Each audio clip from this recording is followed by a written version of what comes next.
Oh my gosh, gorgeous community. I am so excited for our workshop this Saturday.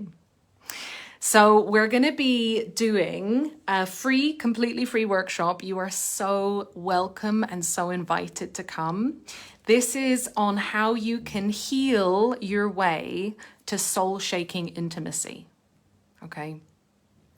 And if you haven't RSVP'd already, then I'm going to leave the details below. Please check them out. This is going to be such an amazing workshop, and you're going to get a chance to really interact and really put these things into practice. And I can see Lisa's here. Hey, gorgeous lady. So I'm just talking about the workshop on Saturday, and I am so excited about it. So for anyone who's watching here on the replay, or live even, or on the replay, then in the workshop, we are going to cover 5 steps from taking you from a place where you're feeling disconnected, if you're in a relationship, or you're feeling lonely. Maybe you've been dating a lot of people and finding that your needs just aren't getting met. Feeling anxious, perhaps you keep attracting the same emotionally unavailable people into your life, or emotionally unsafe people into your life. So we're really going to take you from that place of feeling unfulfilled and disconnected in your love life. And in this workshop, I'm going to share with you 5 simple steps. Notice that I didn't say easy, but I said simple. 5 simple steps to take you from that place of feeling unfulfilled, frustrated, stuck, lonely, to actually getting your emotional needs met. Okay? This means that you feel completely confident in your own ability to feel connected with someone in your love life, with your partner or with your future partner, okay? You feel completely confident in your ability to experience a safe, secure, fulfilling and nourishing connection, the kind of connection that you have always desired, okay? In 5 simple steps. So this is not a workshop for the faint-hearted. This is a workshop for people who are ready to really make a shift, okay? To really do something differently. And if you want more details, then you can message me or you can comment below, and I would love to share them with you. And I would love to see you on Saturday. So today, in today's video, I'm going to give you a little taster of where we're going with this workshop, because I have a fairly unique perspective on you getting your needs met. And I want to share this with you because for me, this is one of the most important mindset shifts that we need to have. Okay. And what I tend to find, and by the way, if you're here, if you're watching live or if you're watching on the replay, let us know in the comments. Say hello. Let me know who's here. I love engaging with you guys. So when it comes to you getting your needs met in your love life, I find that opinions tend to fall into one of 2 camps. And I wonder if this resonates with you. I wonder if you can recognize these philosophies in the people around you, or maybe even in yourself, okay? So one of them is this philosophy that really you are responsible for your own needs. Nobody else can meet your needs for you, okay? This is the idea that nobody can make you feel any way that you don't want to feel. Like there's no way that someone could actually make you feel anything. It's your responsibility to make yourself happy. And if you just have the right attitude, then you can be satisfied in your relationship. Okay? This is very much the go on a hill and meditate by yourself philosophy. This is the you are the key to your own happiness, and you don't actually have any needs from another person. You just meet your needs yourself. You are self-sufficient and independent. Okay? Let me know if you've come across that opinion before. And I see that Brian's here as well. Oh my goodness, it's so lovely to see you. And happy Valentine's Day almost to you as well. So yeah, we find that we're talking about needs, okay? And we have the camp of people who believe you get your needs met just by looking after yourself. You just learn to shift whatever's happening in you, and that way you can be happy. And in my opinion, that's not really a valid way for us to go into a relationship. Because here's the thing, we actually do have relationship needs.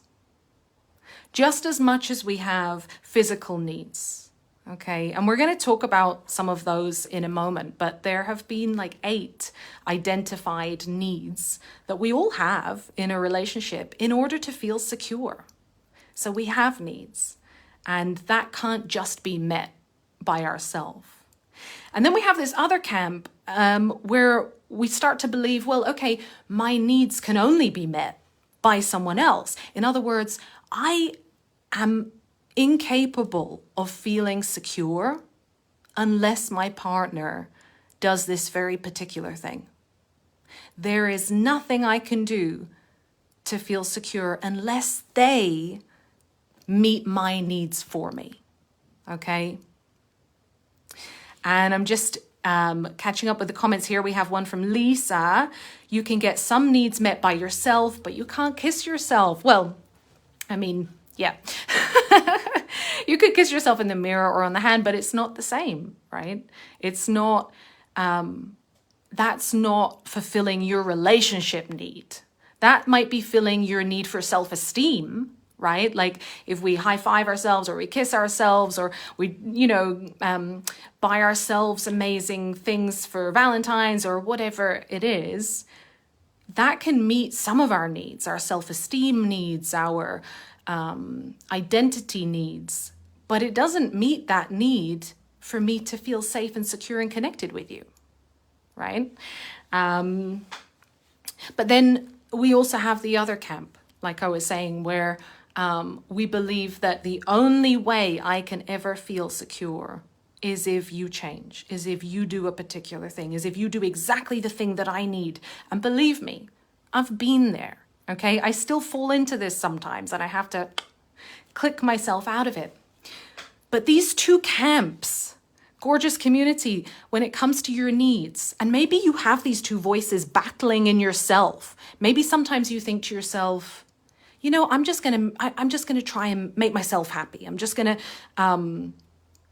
ignore these things that are hurtful, and I'm just going to focus on what I can do. Maybe I'll go to the gym instead of asking my partner to meet my need. Maybe I'll just go to the gym, or maybe I'll just distract myself. Maybe I'll have lots of amazing friends, and I won't ever have the conversation with my partner. Maybe that's your experience. Or maybe you've also had the other voice in your head, like, I really need my partner to change. Otherwise, I can't be happy. I can't be secure. I can't be fulfilled unless they change. And, or if you're single, it might be, there's nothing I can do. Men just suck. Women just suck. Dating just sucks, right? And so we can fall into these 2 camps. And our society, I think, is at war about this thing. Are we self-actualizing people who can meet our own needs and be 100% independent all of the time? Or do we need other people to be so careful with us and to hold us and to do exactly what we need them to do because we are so sensitive? And here's my unique take on this, okay? when it comes to being in a relationship, and this is why it gets so complicated, is it's actually both. Okay? Let me know if this resonates with you. It's actually both. Okay? I need to look after myself. I need to be the sole carer for my own feelings. I can't outsource that to you as much as I want to, as much as there are times where I think I'm falling apart and I need you to say exactly the right thing that I need to hear right now. Or, you know, I'm sensitive to this thing and I need you to change the way that you word this, right? Yeah, there are times where we want to make the other person responsible. But actually, what we need to do when we're in a relationship or when we're dating even is to realize that it's both. I need to look after myself. I need to care for myself.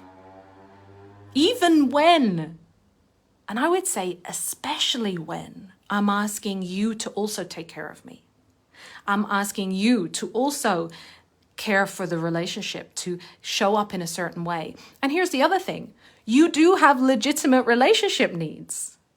You have a need to feel heard. You have a need to feel wanted. You have a need to feel accepted for who you are. Let me know in the comments if this resonates with you. And let me know if you've had this challenge at some point in your life where your needs weren't getting met and you had to battle it out in your head as to, do I try and heal? Do I try and change my perspective? Do I try and see things in another way? Do I try and meet my needs outside of the relationship? Do I find some self-sufficient way to meet my needs? Or do I push for something to change between us, for us to transform our relationship in some way, for us to change maybe the way that we speak to each other or the way that we relate to each other's experience? Do I push for that transformation? And the answer is that we need to do both. Okay, this is my take on this. This is both sides of the same coin. We need to do both. Okay.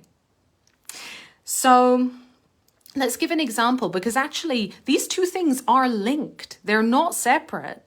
So let's say you start doing your worthiness work. Let's say that you start doing this amazing healing work that I know you've probably been doing already. Well, all of a sudden, you're going to start to see really big changes in your love life. Like when I started doing my healing work, that was the moment where I attracted an emotionally available man into my life. Okay? So your inner work will shift the relationship dynamics, but the same is also true. So as you start to experience a more secure connection in your relationship, and you actually start to get your needs met in your relationship, that is when something deep inside of you shifts and heals. So, for example, when I started feeling like I was finally in a relationship where my feelings and my thoughts were considered, that was healing for me. So you can see that both of these things completely work together. Okay? And what's your experience with this? How do you go about getting your needs met when it comes to love? What is your go-to strategy? In fact, that's what I'd love to hear. If you can leave that in the comments. Out of these two strategies, which one do you tend to go to more, and which one do you tend to neglect a little bit? Do you tend to go to that place of self-sufficiency? Like, I'm not going to ask for my needs to be met. I'm not going to impose or to, to make myself inconvenient for the other person. I'm not going to have this difficult conversation. I'm not going to hack away at this thing and build the relationship. I'm just going to cocoon myself and focus on what I can directly control. Or do you tend to go in the other direction? Like you move towards your partner and you expect them to change. You expect them to do what you need them to do in order for you to feel safe and seen and cherished and loved and connected. And there's usually a desperation there, right?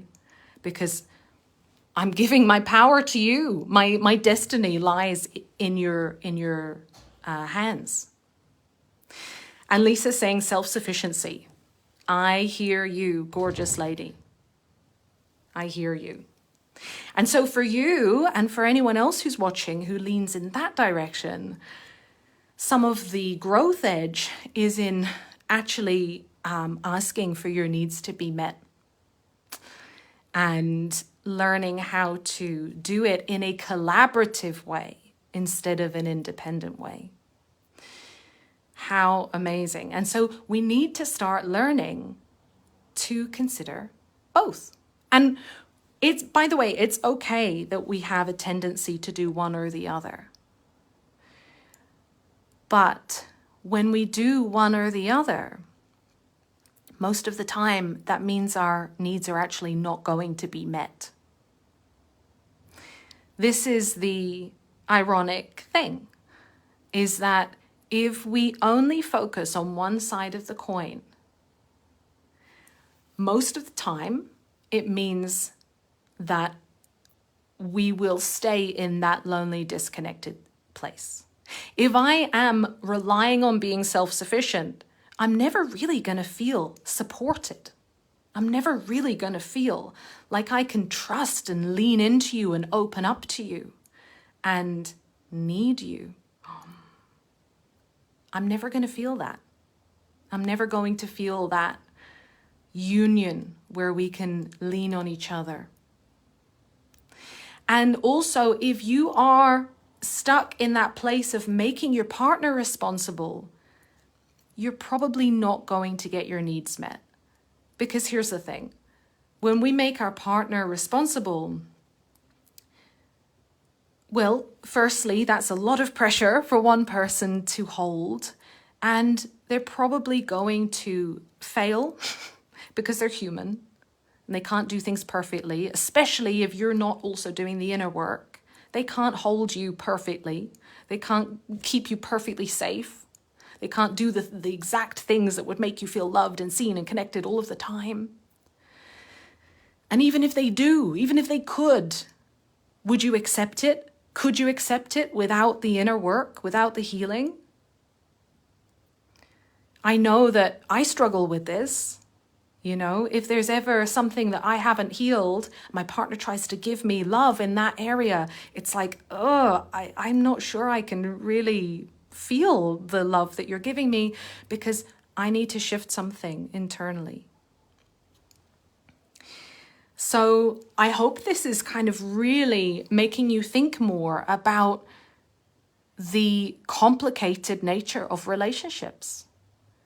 We like to reduce this to a very simple conversation, like go and meet your own needs, go and self-soothe. Easy. In fact, someone said to me recently, just do you and everything will work out. Like you do you and your partner does them and it will just work out, which is not my experience, okay? Because we bump up against each other if we're just doing us, right? And we're not being sensitive, we're not being collaborative. That's not a relationship, right? But also sometimes we do it the other way, we demonize the other person. And maybe with the best of intentions, maybe your friend came to you and told you about their partner, their husband, their wife, and you said, yeah, what a bad person they are, without seeing that, maybe your friend had some inner work to do too. How powerful. So it's when we combine these two approaches that we actually start to get our needs met. Now, I know that all of this might seem very zoomed out, and you might be thinking to yourself, okay, I agree with you.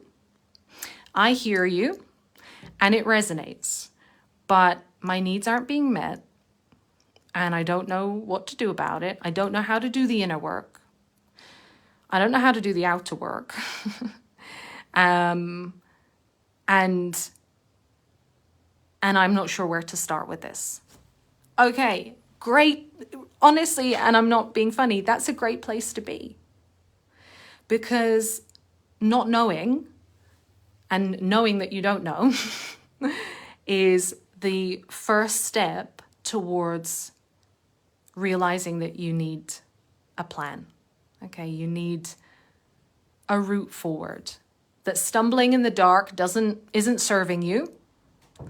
That's not to say that you haven't been learning lessons. That's not to say that you haven't been gaining experience. That's not to say that you haven't been healing the parts of you that need to heal and growing the parts of you that need to grow.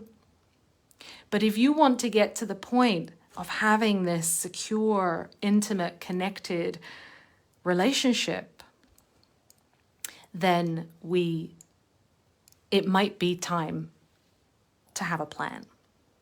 So this is why I would love to invite you to this Saturday's workshop. We are going to be going into the 5 steps to take you from where you are now, where your needs are not being met, to feeling completely confident in your ability to actually feel secure, feel seen, feel connected, and to have that inner security too.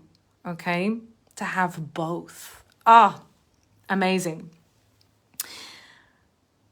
Let me know what is coming up for you. Do you have any questions for me that you want us to go over at the workshop?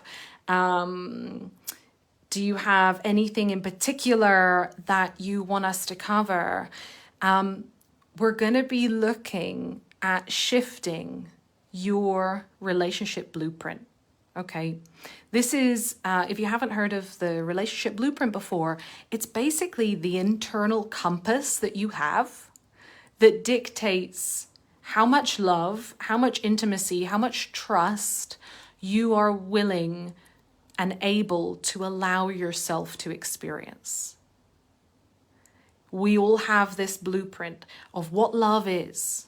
We've inherited this blueprint. Okay, is yours serving you? And when we shift our blueprint, that's when we start to see the changes internally and also externally. We start to show up in our love life from a different angle, from a blueprint that says, I am lovable, from a blueprint that says, I am capable of letting go of control. From a blueprint that says, I am safe enough to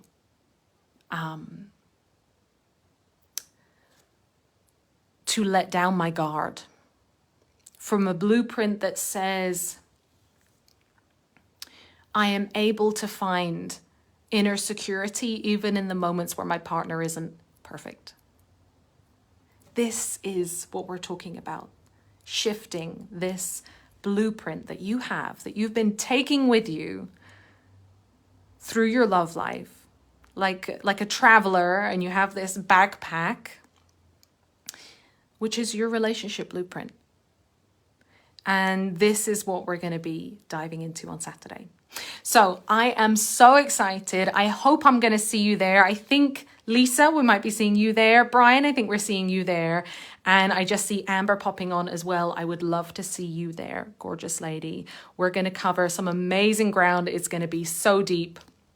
And I just can't wait to spend the afternoon with you. So I will see you very soon. And I hope you have an amazing day, or the best day that's available, filled with connection or moments of connection, intimacy, security, all of the amazing things that we're all looking for in our life. Lots of love, gorgeous community, and I will see you very, very soon.